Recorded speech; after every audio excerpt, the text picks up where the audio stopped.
So I'm headed to my reading in Nashville, and I still have absolutely no idea who I'm going to be reading.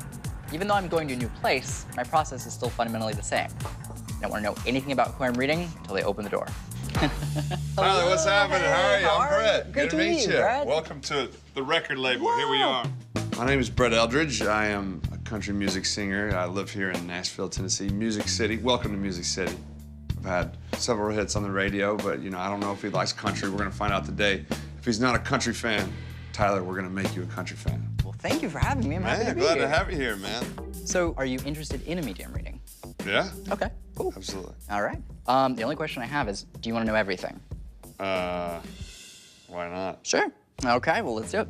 Am I a skeptic? Yes, but I'm a very curious person. I'm gonna give it my best shot to see if it's the real deal. What's the worst that can happen, All right, so I will scribble, and I'll just let you know what kind of pops in, and we'll go from there. All right. There's a certain individual that I would love to connect with today. They got to see me start to become successful, but not to where it's really gotten to the, singing in front of 50,000 people and crazy stuff like that. They're such a big part of my life to be able to get in touch with them and, know that they're getting to see all that. Immediately, one of the main energies that's coming through is like a very paternal type of a figure. Not just for you, but like for family. He comes across as being like an older gentleman, and family is everything to him. He is making me feel like he's one of the big reasons why I'm here. Like, I have the chills. That's how strong of a man this is, so I like that. Let's see, I've got that there. When he comes through, he's also having me reference to Mr. Fix-It, Mr. Fix-It. So he's acknowledging, like, fixing things. I feel like if something's wrong, he's the first person I go to want to fix this.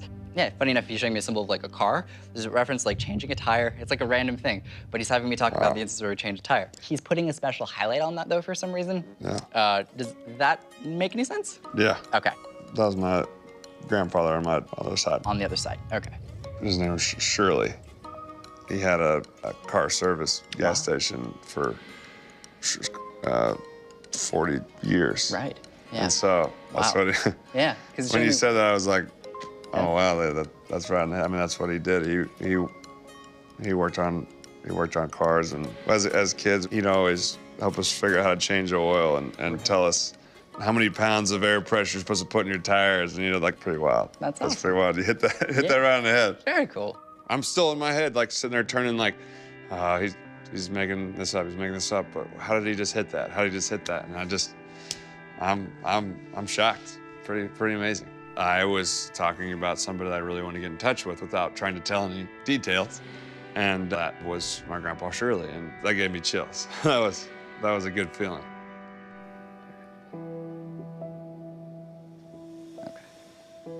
There's reference to a blood sugar issue, and then I'm stabbing myself in the stomach, so that usually references like diabetes. There's an acknowledgement of this.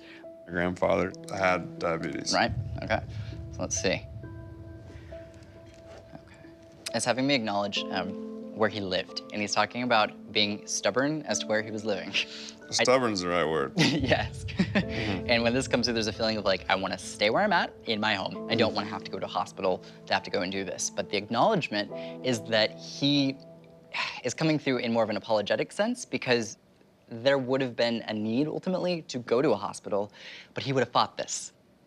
Didn't go to hospital. Right. And didn't die in a hospital. Yeah. Yeah.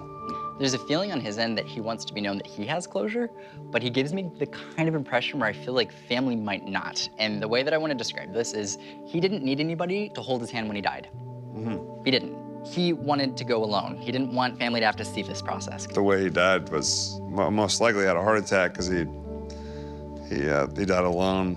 I think he had a new cell phone. He tried to call family and he couldn't figure it out or something. Then he passed on his own. Oh, I'm so sorry. Yeah. So I think everybody was always kind of like, oh, what if I could have been there? Well, nobody. Right. Nobody, and that's tough for everybody to the what ifs of, going out by yourself. It's not a fun way to go, and everybody had to live with that and said, what if we answered the phone? Well, you can't change that now. No. And when he came through, I mean, there was such an acknowledgement of him being okay with passing away alone, and ultimately, that it really was okay on his end, and that he had closure with how he passed, and therefore he wanted all family to have closure with how he passed too. Yeah. Truly.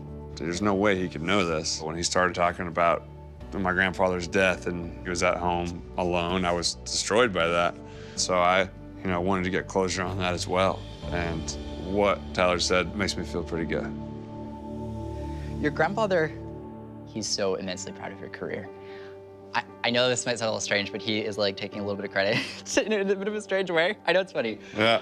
But Yeah. he's somehow, in some way, like kind of taking credit in part because he feels like he, again, was trying to teach these like useful, resourceful things. That sounds about right. My grandfather, Shirley, he was the biggest storyteller I've ever met. That's why I'm a songwriter. When I want to tell a story, I want to tell it like my grandfather told her. I want to tell it with such imagery. He'd remember like conversations you had with somebody when he was 10. Right. And he's sitting here, an 85-year-old man telling these stories, and you're like, how in the world does he do that? There's just certain characters out there. And Yep. Surely Eldredge was one of them. That gave me a good feeling of I'm really not getting up there by myself every day. You know, there really could be something that's helping me through all this and, you know, being carried with me every day on stage. You're a talented fella. Oh, thank you. I've been very curious for a long time, and you're definitely got it. Oh, thank you. You had a lot Look going at that. on. That looks like one of my lyric sheets. All my secrets are written right here, everybody. This is what my brain looks like. Exactly. Can you believe that? Tyler got it all figured out right here. I still don't understand what just happened. I'm trying to get in touch with my grandfather. That's pulling that right to the forefront for me. You know, that's what carries me to that stage every night. And I'm so grateful that he got me in touch. That was crazy. I was very much skeptical before this, but he nailed several things that I mean, it's making me emotional thinking about it, but it is a, wow.